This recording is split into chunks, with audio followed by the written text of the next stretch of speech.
listening to the GM Shuffle with Michael Lombardi, presented by DraftKings and VSiN. Yes, GM Shuffle, Elliott, the big guy, Michael Lombardi. I'm Patrick Mara. I'd say we have two games of the weekend, one in the NFC, which starts tonight on Thursday Night Football with Washington, Michael, one of the surprises, obviously, of the season at Philadelphia. Philadelphia laying 3.5. Then we have AFC. We've got Kansas City catching a couple at Buffalo. But tonight, this is a biggie on a short week for both Washington and Philly. You know, and when you peel back the numbers, right, and you look at this game and you say, okay, like, talk to me, like, what is going to be the key to the game? And it's fascinating because Washington's numbers are really good. I mean, you know, when you go through them all and you look and you break them down, you know, they're one of the best teams. They're second in points scored. They're second in first downs. They're first in red zone drives. They're really good at, they play CFL football, which I think is tremendous, right? They can convert first downs and two downs. And the quarterback's throwing the ball at a really good pace and a really good level. And then you watch the Eagles and you say to yourself, man, the Eagles, they're playing really their best football of the year.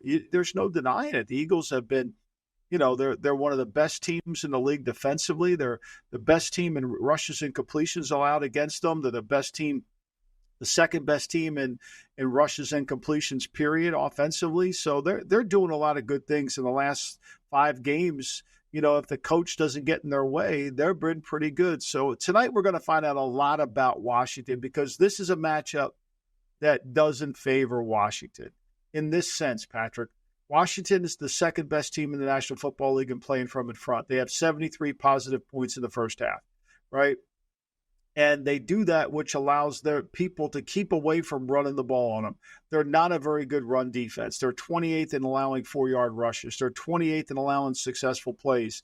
They're 28th in red zone third downs conversion. They're not a good defense. They have a hard time playing against the rush. And when they attack the pocket, they're not very good. They're one of the worst defenses in the league when they blitz. They're 31st overall. So if the Eagles don't play from in front, this is going to favor Washington. But if the Eagles get ahead of them 14-0, 10-0 early, and they have to play catch up, I think it's a hard matchup. But we're going to learn a lot about complementary football tonight with the Washington Commanders. And, Michael, no team runs the football more than the Philadelphia Eagles, so your cap is dead on there. Also, Marshawn Lattimore, he's not going to play. One of the best cornerbacks in football. They traded the Commanders from the Saints. He's not going to go tonight. Brian Robinson Jr. will go for the Commanders. I'll just say this, and then we're going to get into the quarterback news with Richardson. I'll say this.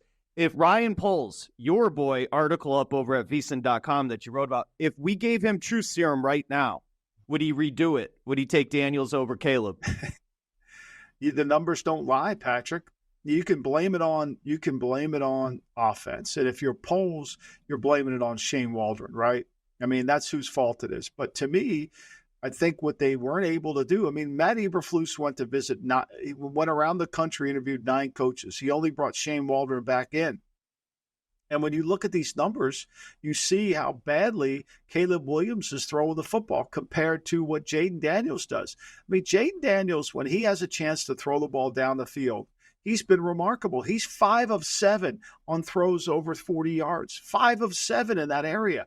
He's 6 for 17 on throws over 20. When you go to Caleb Williams and you look at his numbers, when he's throwing the football down the field, it's atrocious. He's so bad at throwing it. You know, just on throws over 20 yards, he's 3 of 19.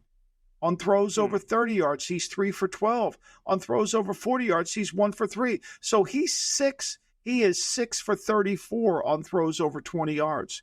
That's horrible. So you could say it's the offense's fault, but connecting on deep throws is really about the accuracy of the quarterback. And I think if you gave any Bear fan, they're wondering why Washington's having success with Daniels and we're not with Caleb.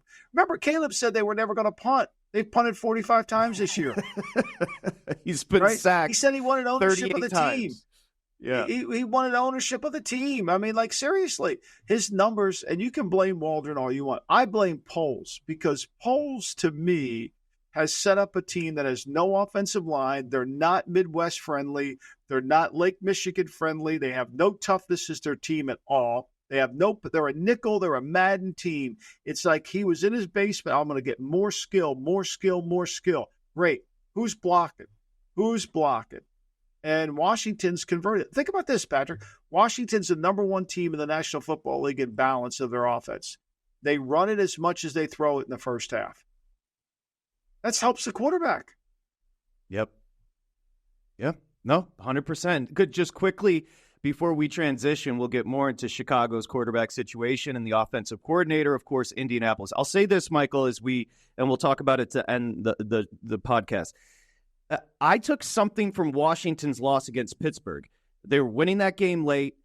Daniels had a bunch of drops on some of those throws. He didn't play his best game, but they're still in it. This isn't a team that's going to get blown out, and that's indicative with the 3.5 in the market on a Philly team that's won 5 straight. Like, this is a tremendous job by Quinn and the Commanders. I think it is. And look, Philly hasn't covered a home game in the last 6. They haven't covered a spread in a while for this team, and so that could be playing too. But you're right. The 3.5, they don't quit. That they were resilient. And look, I mean, if Ertz gets that first down, could they come back and beat Washington? I think they beat Pittsburgh. I think they probably do. I think Quinn's done a really good job. I think Kingsbury's done a really good job of mixing and matching what they need to do. They've got one legitimate receiver, and then they got a bunch of other guys. They're the opposite of what happened in Chicago. Chicago's paying $22 million to Keenan Allen. They're paying $28 million to DJ Moore. They drafted Odunze, the 9th pick overall in the draft. They signed Cole Kmet to a huge extension. Then they signed Gerald Everett behind him. Like, who's doing this? Like, I mean, this is like a kid in a candy store just eating all the candy. At some point, you can't spend all this money on all these skill players. You got to put it in the line. And they kept thinking the line's good, Patrick. Come on. And look, Washington's worked around their line. They signed some guys. I don't think they're great, but they managed the line correctly. Give them credit. Give them credit. They've done a really good job coaching. And they're not talented on defense, but they play it hard. They're not going to go away. You're right. GM Shuffle, NFL News and Notes, presented by Smirnoff, the world's #1 vodka. Please drink responsibly. So Michael wrote this after Shane Waldron was fired. He said, changing coaches doesn't change the personality of an offense. The Bears have tough players. They just don't play with grit and toughness, which can only be developed in the summer. The biggest blame lies with Poles believing his offensive line was good enough, and that's the answer here as Waldron's out with Chicago. Yeah, I feel bad for Waldron, but look, Keenan Allen comes out and said he wasn't demanding enough on the players. Well, whose fault's that? Is it Waldron? Maybe if that's his fault, he shouldn't be a coach. Because if you can't have confrontation as a coach, you're not a coach. If you're not worried, one of the things is, I think this is a really hard thing for people to understand. There is an ego element that's needed to be a great offensive coach or a defensive coach. It's don't you screw up with my defense. And I don't mean it to be ego to take credit. I mean an ego for the product to look very good on the field. And it's look, you've got to line up here. You've got to line up here. You have to do this. If you don't do this, you're screwing us up. There's got to be that attention to detail. It's every little detail matters. It's every little detail matters. And if you don't think it does, you're going to crash the plane. They talk about it at the Air Force all the time. They've analyzed guys when they've crashed, and it's been the minorest details on these flights that have caused plane crashes. And it's the same thing with being an offensive or defensive coach. And if you don't have a head coach who's demanding the details be handled, like if you don't have somebody who's there say, look, that's just not good enough, we need better than that, then you're not going to have it. But this is what's happening all throughout the league. This is why we have so many bad teams. No one is demanding anything. They just want the players to play. They think it's all going to play good. Well, it's like you said at the time when they fired Saleh with the Jets. That's not going to change anything. You and Belichick said it on your show as well. Just quickly on the Keenan Allen quote, I would say, talking about Shane Waldron, I would say just probably too nice of a guy. I think during OTA's training camp, he kind of fell into a trap of letting things go, not holding people accountable. Obviously, those things lead to a slippery slope. I'll ask you this way. Eberflus. Is Ben Johnson, the OC with the Lions, going to get a blank check to coach Caleb Williams next year in Chicago? It's going to be interesting. I think that's going to be interesting what they do. They're going to have to figure something out, right? And it's going to be an interesting dynamic there in Chicago because Chicago's not a blank check type team, right? They really aren't. And, I think to me, last time they rely on the league office for help. So they go into the league office. They ask them. I mean, Eberflus got this job basically because Tony Dungy and Bill Polian wanted him there. Poles got the job because that's what they wanted to pair with Eberflus. And I think, to me, they should have gone after Jim Harbaugh. They knew it was one and done here, Patrick. Like, part of the job of if you're Kevin Warren, part of the job is to see the future. You had a chance to hire Jim Harbaugh. Bring him back to Chicago. You had Jim Harbaugh, and you could have had it, and he would have helped you pick the quarterback. Maybe he would have picked Jaden Daniels and said, "I want Daniels. I don't want this guy," right?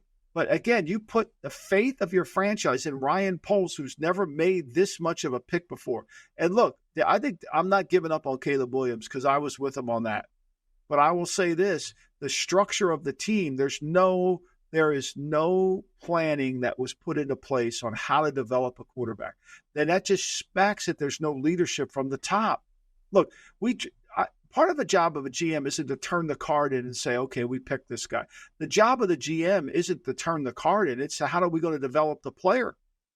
What's our program for this player? How are we going to make him better? Who's coaching this guy? That's why we're going to get into the next block on Anthony Richardson. They got a quarterback coach. They got an offensive coordinator in Indianapolis. They got 400 fucking assistants running around all over the field. Like, what's the plan? How are we developing this guy? How are we demanding more from this guy? How are we holding him accountable when he doesn't do things? That's the job of the GM. Look, that's the job of the GM, to put the pressure on the coach. Hey, what's your plan for this? How are we handling that? Like, I don't want to just assume it's all going to go to plan here. I'll just say this, because we're going to come back and talk Richardson. We were working together when the Bengals took Jamar Chase and the Lions got Penei Sewell. And you told me that's good for your team. A couple of years before that, in the first round, they drafted a center out of Arkansas named Frank Ragnow. And I was like, a freaking center. And now it's the best offensive line in football. And that's what's helping Jared Goff, even with 5 picks. So Chicago is the inverse of that. Signing Keenan Allen, Rome Odunze, Flash. The offensive line is young, it's banged up, and they've given up 38 sacks through 10 games. When we return here, NFL News and Notes on the GM Shuffle, this is for Elliott when we come back. There's a new quarterback again in Indianapolis as they make a change. Flacco is benched. Richardson is in. Michael Lombardi, I'm Patrick Meagher. This is the GM Shuffle.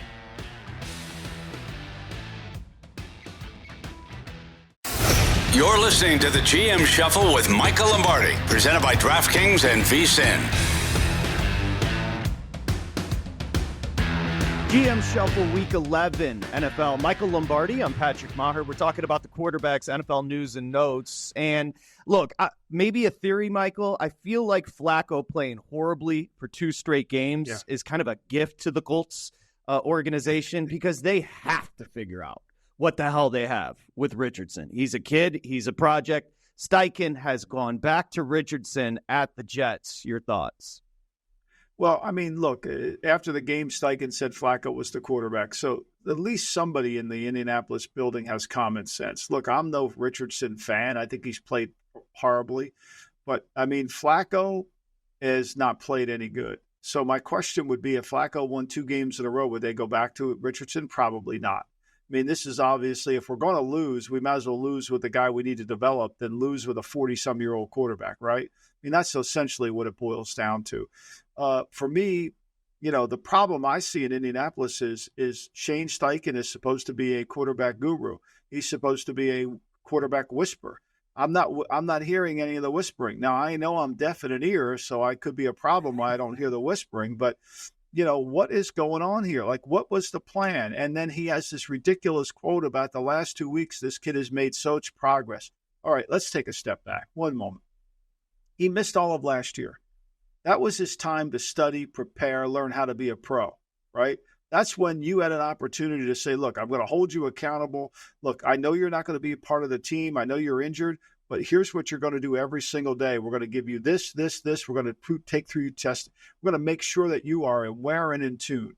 And then when you come in here, we've got all these people around here. We're going to hold you accountable.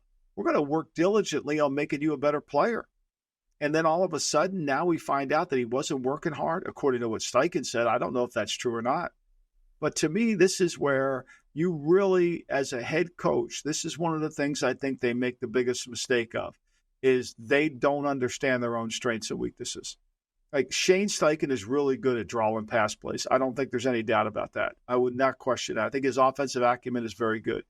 I think his game management is a disaster. I think his leadership is a disaster. He's been watching Gus play defense and has yet – now look, Gus is his best friend. And Gus will probably do whatever he tells him to do. Gus is a good person. And I've been very critical of Gus. But to me, your job as a leader is to go over and tell Gus, here's what I want to run. I want this to run. I want you to do this. I want more of this. I want less of that. I want more of this. I want less of that. I don't want to see this shit anymore. I want to get him off the.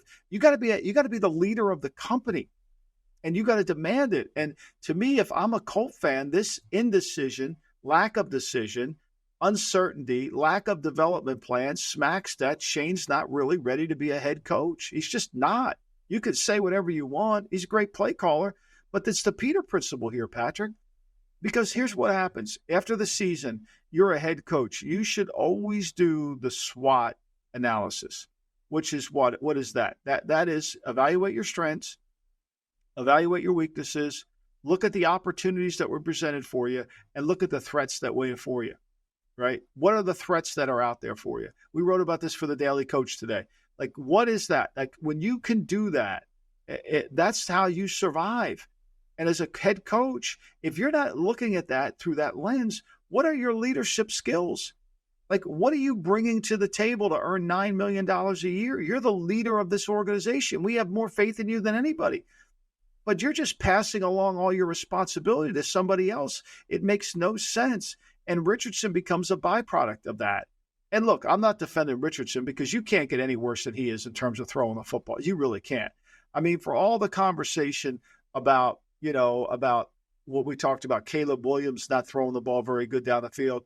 This guy here, he's supposed to be a great thrower of the ball down the field. He's completed 7 passes in his NFL this year over 20 yards. 7.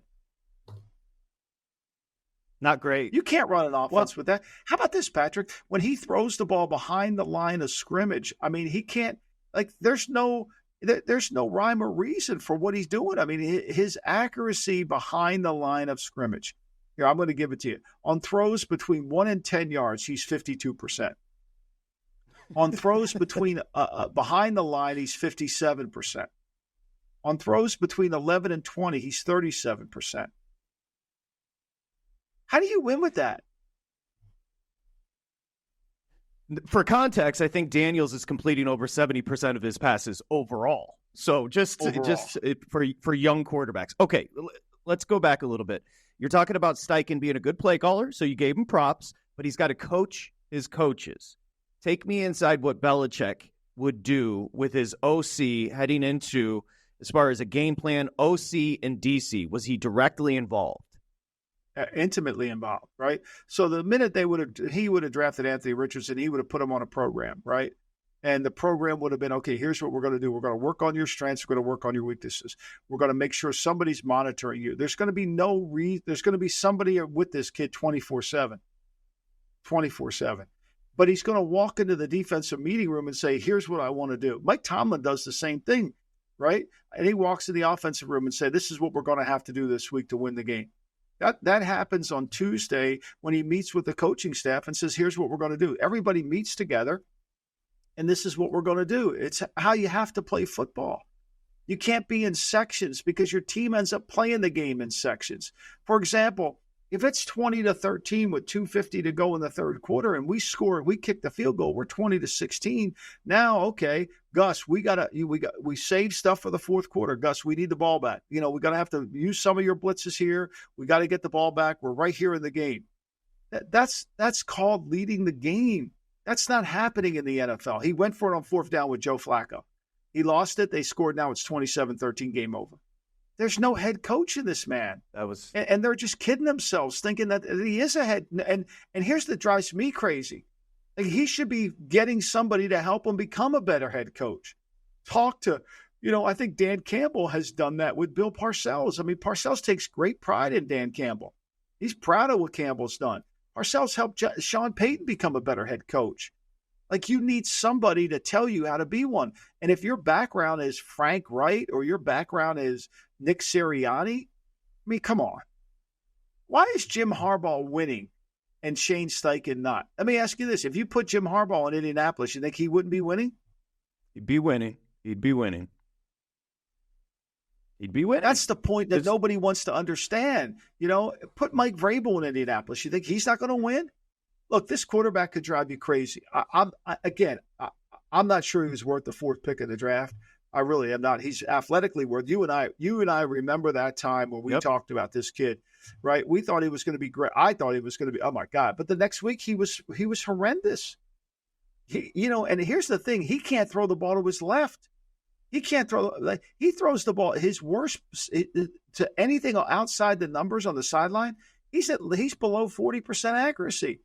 And what's scary is he can't even throw the ball in the middle of the field with accuracy. 1 week in college, he looked like Cam Newton, and next week he looked like a guy that shouldn't be starting. That's right. He looked like concerning. a running back playing quarterback.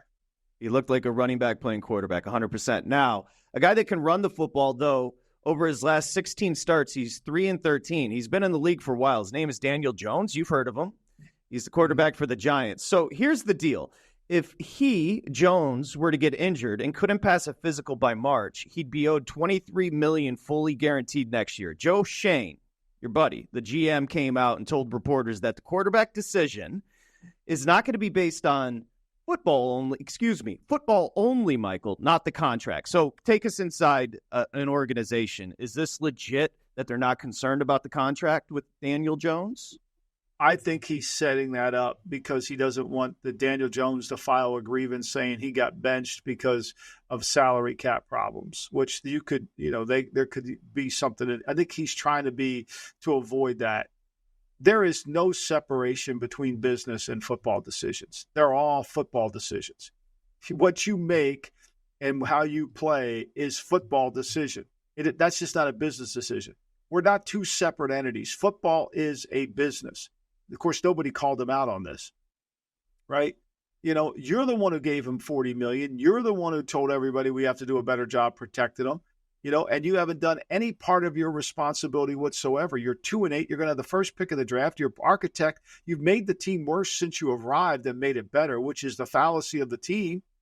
That's part of your job as a GM is to show improvement. You've actually made the team worse and you made it better. Oh, we signed Brian Burns. Okay, great. You lead the league in sacks. Can you get off the field? No, you can't get off the field with Bryce Young. To me, it's a comedy. You can't play Daniel Jones anymore, but you couldn't play Daniel Jones when you let Barkley walk out there. I think Daniel Jones is probably a great kid. He's tough as hell. I respect that, but he's just not good enough. And I don't know how much more convincing you need. And you want to be on the hook for $25 million? Look, you signed Drew Lock as his backup. You brought Russell Wilson in day one, and then you signed Drew Lock as the backup? I got it. You brought Russell in. You wanted to give somebody a competition with Daniel Jones. I'm all for it. But then you settle for Drew Lock and Tommy Colcuts? Where's the plan in New York? What is going on here?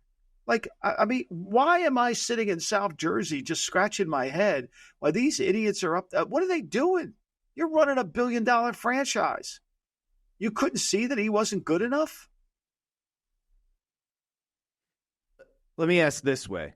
And it's almost like Shane doing that Hard Knocks thing that they did. He seemed like a nice guy, but he seemed overmatched and overwhelmed.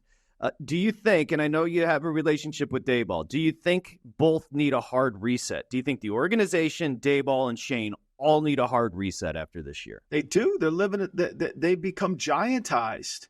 They're living in this fantasy world. And you never hear them talking about how we going to beat Dallas, how we going to beat Philadelphia, right? You just hear, well, we got this guy's a good player. We got, Singletary to be the running back. Oh, that really worked out well for you.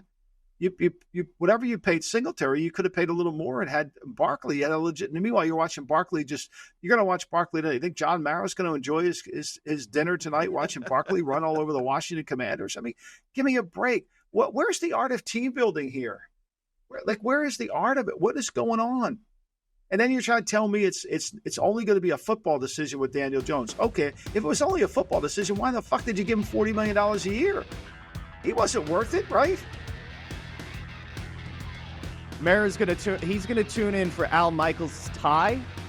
You know what? Just go to M. Lombardi NFL. He'll give you an update on Al's tie. You don't have to watch the game, Mr. Meagher, because you don't want to see Saquon absolutely going nuts against the Commanders. We continue. GM Shuffle, Michael Lombardi. I'm Patrick Meagher.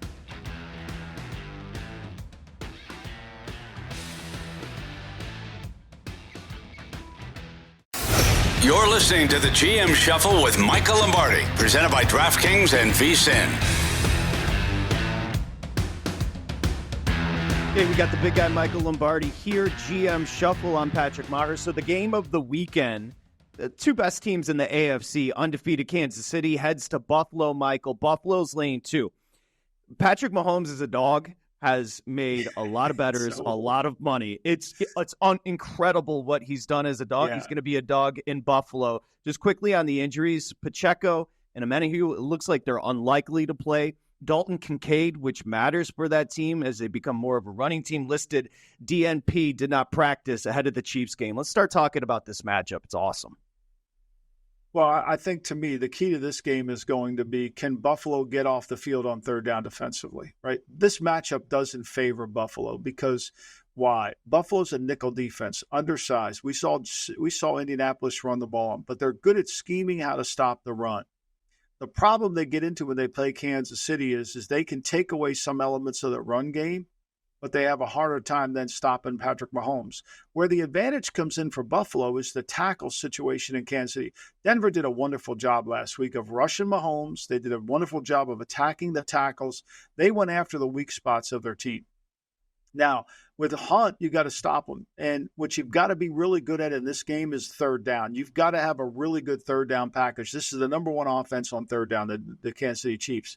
And if you don't create a negative play, if you get him in 3rd and 4, Mahomes is going to hurt you because if it's not open, he'll move around the pocket and he'll make a play. So to me, you've got to be you've got to be able to force them to throw it more than they want to throw it, which then exposes their tackle situation. And defensively, you've got to be able to control the pace of the game. They ran the ball 39 times against them last year in that playoff game, and they were successful running it. They ran for 175-plus yards.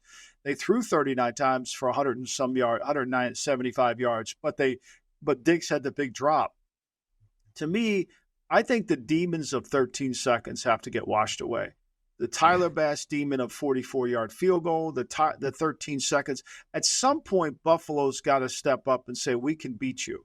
Because if not, you become the Washington. You become the basketball team the Globetrotters play. Because that's what they become to the Chiefs. Right? Don't you think that's the case here? The ghost of 13 seconds. McDermott never took accountability, to be fair, in the postseason. They were in a huge spot last year at home. Obviously, we know what happened there. Allen, potentially the MVP. Mahomes, they had the walk-off. Maybe a big number to Denver. Maybe they were looking ahead to the Bills, but somehow, some way, they find a way to stay undefeated, walk off into this game. It's 2. If I forced you right now to take a side, why? Because of the matchup. Which side would you go? I would take Mahomes as a dog. I don't know how I could deny it, right? And then without Kincaid, are they going to be who's going to be the slot? They don't want to be an 11 personnel team anymore. They want to run the ball.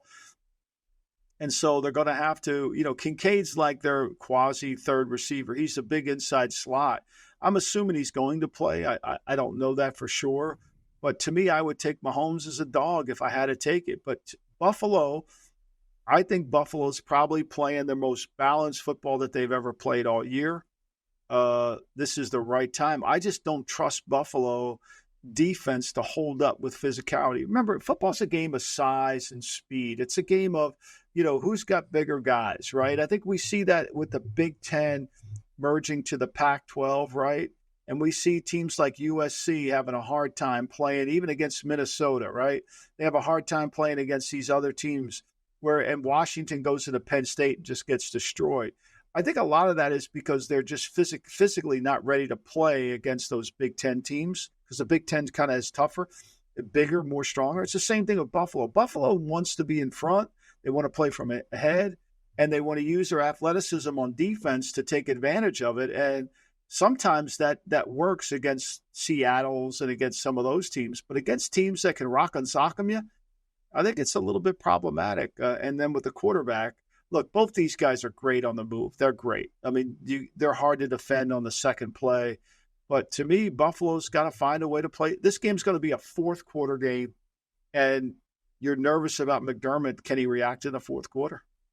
It's almost like this means more to Buffalo at this point, obviously, because they're going to run away with that division. So the rest of the season for the Bills is going to be about staying healthy, staying motivated. And it's almost like this could be a springboard. You just said it kind of erased those 13 seconds and that whole vibe. It's such a huge game for the Bills at home hosting the Chiefs undefeated. I think it's a huge game for McDermott. I really do.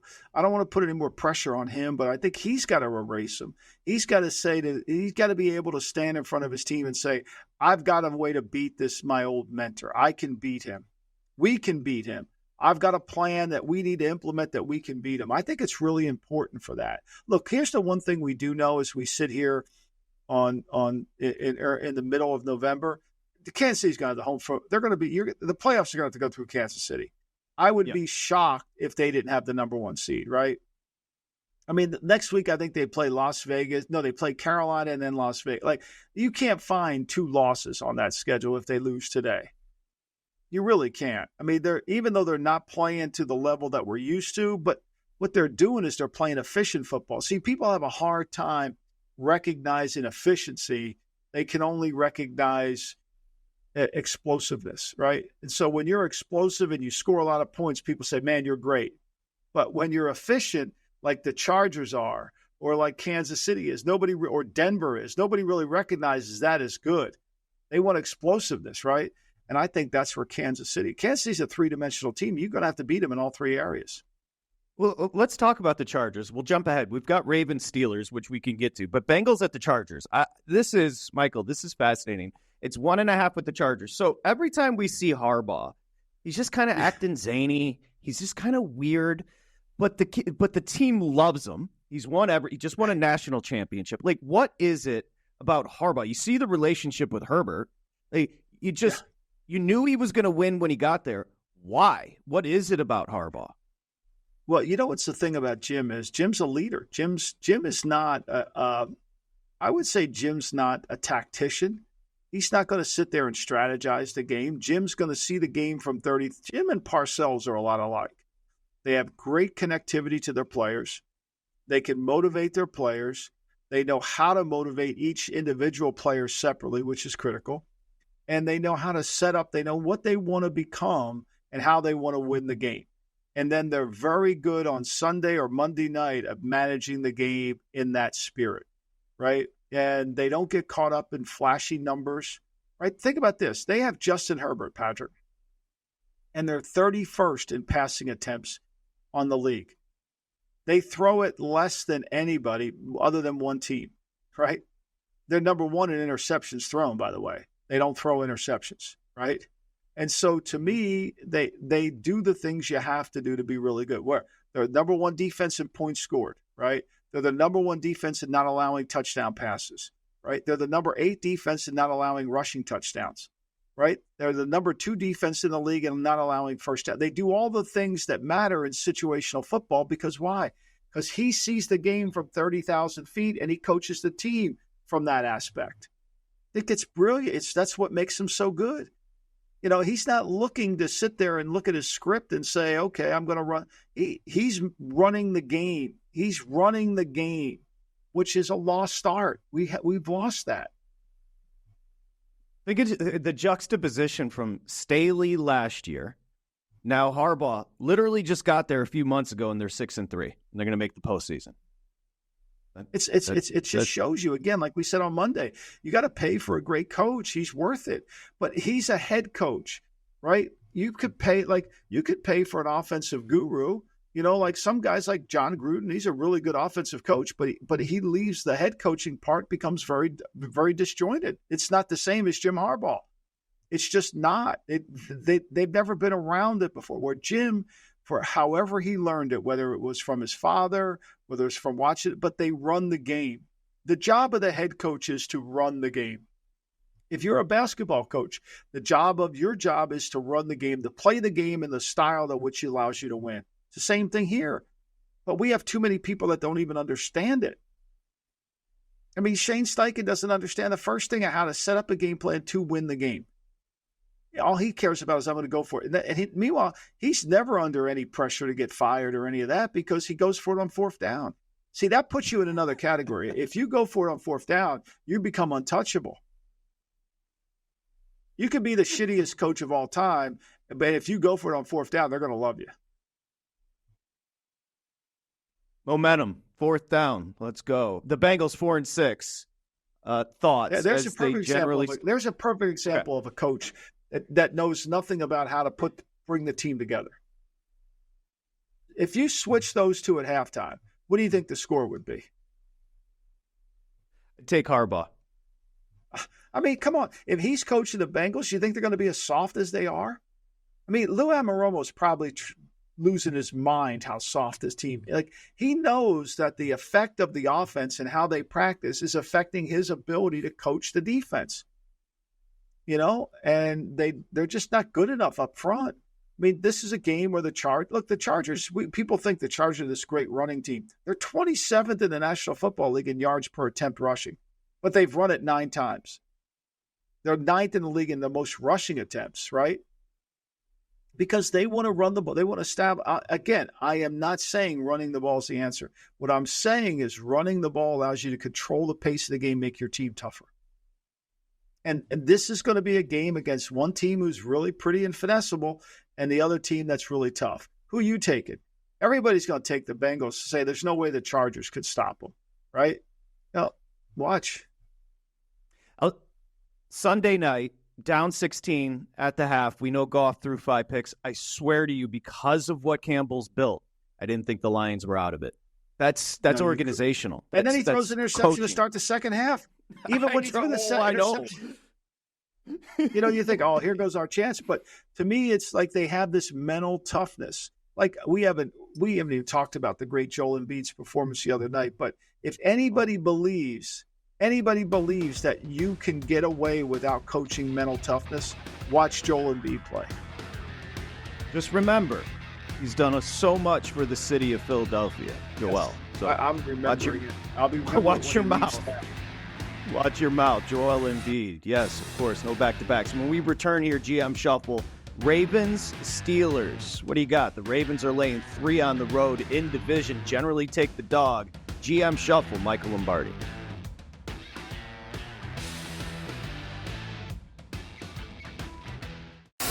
You're listening to the GM Shuffle with Michael Lombardi, presented by DraftKings and VSiN. Welcome back to the GM Shuffle, presented by Smirnoff. We do game days. Please drink responsibly. The Smirnoff Company, New York, New York. Michael Lombardi, I'm Patrick Meagher. GM Shuffle, of course, we've got Thursday Night Football Week 11 kicking off tonight in Philly. A good one in division with the Commanders, surprise of the NFL thus far, catching 3.5 at Fly Eagles Fly. All right, AFC North, let's do this. So we know what Tomlin does off a bye. He did it to the Commanders. We know what he does as a dog. Over the past 20 years, nobody's more profitable for bettors than Mike Tomlin. He's catching 3 with the Ravens. Ravens 7-3, the Steelers 7-2. Great matchup, Michael. Let's discuss. You know, since Harbaugh came to Baltimore in 2008, favorites are 3 or more in the Ravens-Steeler games are 2, 18, and 3. Harbaugh is 0-10 when favored by at least a field goal versus Pittsburgh. 0-10-2. He's never won when he's favored by 3 or more. Think about that. I mean, this is a game, and I said this on the Lombardi line today. I said, this is a game you got to take Pittsburgh. You just have to. It makes no sense to take Pittsburgh. It doesn't. You know, they're missing out on Alex Highsmith. They'll get Herbig back, which will help, and they'll have Preston Smith, so they'll have their 3 for 2. But it makes no sense, right? But what makes sense is the end of the game. You don't want to watch this because in the first quarter, you're sitting there saying, why the hell did I take Pittsburgh here? This is just stupid. I mean, what am I doing? I knew Lamar was really good. What am I thinking about? And then the fourth quarter, when you look at the score and it's 17-14 with Pittsburgh driving to tie the game, you're saying, oh, it's a good thing I did that, right? You know, and so I just think it's one of those games where you just are always – it's such a rivalry. It's such an intense rivalry, and the coaching is so good, and The game setup is so good, right? The way each team approaches the other. I love Tomlin's comments when they tried to make this about Deontay Johnson. He said, I got bigger things to worry about than Deontay Johnson, basically is what he said. I can't even find him on the tape. Of course, somebody in the media would ask that question. Like, I can't even find this guy on the tape, let alone me worrying about. I'm worried about Lamar. I'm worried about Henry. I got enough problems to worry about Deontay Johnson. It's like the old story Belichick always tells all the time about his former Giant players gave him shit all the time because he would say before they played Washington, the Redskins, he would say, look, I don't give a fuck how many passes Don Warren, let him have as many as he wants, right? We're going to stop Clark. We're going to stop Sanders. We're going to stop Charlie Brown, Art Monk, all those guys, And so I think one game they won Donnie Warren had like 9 catches for 60 yards or something like that. And they were giving him crap about it the whole time because who cares, right? It's like, who cares? It's like, that's what I like. Take, for example, Keenan Allen. I think Keenan Allen's a really good player, but Keenan Allen's never going to beat me. Keenan Allen might have 10 catches for 75 yards, and he probably might convert 3 or 4 third downs, no question. Do I pay him $25 million? No, I'm not paying him $25 million because I think I can get that at a better economic value. But to me, I'm not driving to the stadium worried about, am I going to take Keenan out of the game? He'll get open against zone. Will he get open against tight man? No. And I think that's kind of the problem you have when you play Baltimore. It's like when you play Baltimore, who are you taking away? Russ last year with Peyton looked completely cooked. I thought they should have stayed with Fields. I was completely wrong. What have you seen from Russell Wilson, this kind of turnaround or rejuvenation here? I thought he threw the deep ball back to being the drop it in the bucket Russ. I mean, that deep ball throw to Mike Williams at the end of that game was beautiful. He threw another one at Pickens that was beautiful. The one in the end zone of Pickens, I think his accuracy on the third level is much better. Look, I think they know who they are. Here's a question I want to ask you. Okay, I think this is a fair question to ask. If you were the Atlanta Falcons and you didn't fire anybody, you kept everybody last year and just signed Kirk Cousins to the team, what would their record be if Ryan Nielsen was coordinating the defense and Arthur Smith was running the offense? Would they be 6-4? Would they be 4-6? I mean, tell me what they would be. Give me Arthur Smith, still coach Atlanta with Cousins, and we don't make the change because he didn't have a quarterback. Change, right? He never had an opportunity. Never had a quarterback, and now he's doing it. And he won 7 games. He won 7 games as a head coach with no quarterback down there, which was a miracle, right? And so they fire him when essentially here comes back down to we didn't have a quarterback. He wasn't a bad coach. We didn't have a quarterback. And in comes Raheem Morris. Is the question is Raheem better than Arthur? The answer is no. The answer is no. They would have been better having continuity and they would have been better off drafting a defensive lineman to go along in the 9th pick and not Michael Penix, but that's a whole other call. But to me, like when I watch what Arthur Smith's doing in Pittsburgh, it's a godsend. I mean, he's been really remarkable. He's one of the best coaches in the league in terms of he may not be the best stats, but how to win the game. Wow. I mean, he's playing it to win, and he's got this quarterback who we all thought, me included, who I thought was done. I thought he was done. It's a great point about Smith. If all things considered, if he had Cousins, I don't think you make the change. I totally agree. Let me ask you about the Seahawks. So they're 4-5.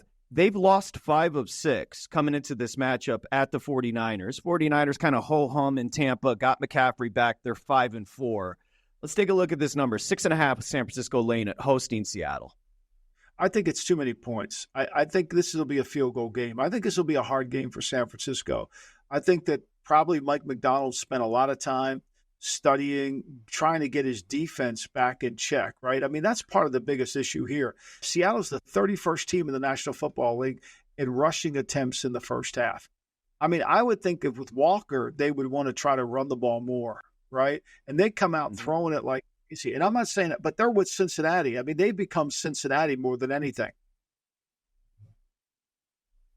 Yeah, it's a big game for both teams. As like I mentioned, 5 of 6, Seattle has dropped. Okay, let's continue. Then we're going to get to your best bet of the week. In division, so we've talked about the Bears. They fire Waldron. Here comes the Packers, and the Packers are laying a heavy number, 5.5, 6 at the Bears. The Bears, I guess, still in the mix at 4-5. What do you got? Well, I mean, look, the Packers haven't lost to the Matt Eberflus defense. I mean, they've been outscored 110 to 58 in these last four games, right? I mean, and they've been very good. They're 27 for 48 on third down. They've been outstanding. They've been able to run the football effectively. They've been able. They've had in three of the games they've rushed for over 100 yards. I mean, one game they rushed for 203 yards. I mean, they haven't really beaten them with the pass. They've been able to run the football effectively against them, and they've dominated them. And on the conversely, they haven't been able to do anything against Green Bay, even when Green Bay wasn't playing good defense. So the key to the games have been Green Bay's only turned the ball over twice in those four games. Meanwhile, the Bears have turned it over 6 times. And everything about Eberflus or their defense is you can't turn it over. So I think, to me, I don't see why this is going to change. I don't care that Thomas Brown's calling plays. It's not going to make him any tougher. Their offensive line's the shits. And Caleb Williams, let's face it, he holds on to the ball too long. It's now time for the DraftKings bet highlight here on the GM Shuffle. You've got Atlanta coming off the loss at New Orleans. You've got Denver coming off the heartbreaker up in Kansas City. We're headed back to Mile High. You've got Denver laying 2.5, and you're going to lay it with the Broncos here hosting the Falcons. Yeah, I like Denver. I think Denver, I really admire what Sean's doing with his team. They play complementary. I think Bo Nix is getting better. I think, to me, there's a lot of injuries on the defensive side for Atlanta going into this game, which I think certainly will help Denver. But Denver's front's hard to block, and I think they're going to be able to harass them. I think Denver at home should be able to get the lead, make Atlanta play from behind, and I think they're the more physical team. I think Atlanta's kind of a little bit of a overvalued team because I just don't think they're good enough defensively. Yep, totally agree. That is the DraftKings bet highlight presented by DraftKings. DraftKings, the crown is yours. Okay, we got a couple of minutes. Again, I think there's 2 games, Week 11, really got to focus on. One AFC, we talked about it, Kansas City and Denver. And then tonight, on a short week, Washington at Philly in division with the Eagles laying 3.5. Now, a big loss. He hasn't played for him, but Lattimore not being able to kind of match up against A.J. Brown. I think that's big, right? And Brian Robinson Jr. coming back, he's run the ball well, coming back from an injury that could help. I think you're going to see more running from Daniels. We know the Eagles are going to run, and Hurts has been awesome, but Daniels didn't run the football against Pittsburgh. This is an intriguing matchup tonight. Pittsburgh kept him from running, and I think that Kingsbury knows he got to run it with him. I agree with you. It's going to be interesting to see how they adapt on a short week to the Pittsburgh game plan that Vic's going to put in place, because this Eagle defense is playing really well. They don't give up big plays. They're hard to run the ball on. They're playing as well as they've played in a few years. They're playing at a high level. Can Washington block them up front? But here's what I would say. All the pressure's on Philly. Because if you're Washington, you're going in there saying, look, it's going to be a hard game on a short week, and if Nick Sirianni loses this game, I mean, they'll be all over his ass. They'll be all over him. There's a lot of pressure on that. Not as much pressure. We didn't talk about it, but how good did my man look the other night playing for the first game back? Tell me what you thought about Joel. Yeah, tell me what you thought. Big Daddy was at the game the other night. He's a Knicks fan, so he went to the Knicks Sixer game, and he said to me, he sent me a text saying, I don't think this guy wants to play. And I was like, of course he doesn't. Why would he want to play? Rest and relaxation, make $20 million. Yeah, I thought it was a dispirited effort in his debut. I can imagine you weren't overly. You're being too kind. But going back to football, I think, to me, the Eagles are the better team. I think if the Washington Commanders find a way to win, it would be a surprise to me. It wouldn't be a shock. It would be a surprise based on how the Eagles are playing. But man, it would make their season. Wow, it would disrupt Philly. I like the way you framed it, because at this point, the Commanders, it's house money. They've completely overachieved. And so the Eagles having won 5 straight, Sirianni still questions a huge game. I'm looking forward to it. Enjoy the game, Michael. Me too. You too, Patrick. And we'll be back on Monday to talk all about which would be better. I'm sure somebody's going to get fired on Monday too. They have to. We're going to lead with Joel Embiid on the GM Shuffle on Monday. Don't miss it. Elliot, great job producing. He's Michael Lombardi. I'm Patrick Meagher. We'll see you next time here on the GM Shuffle.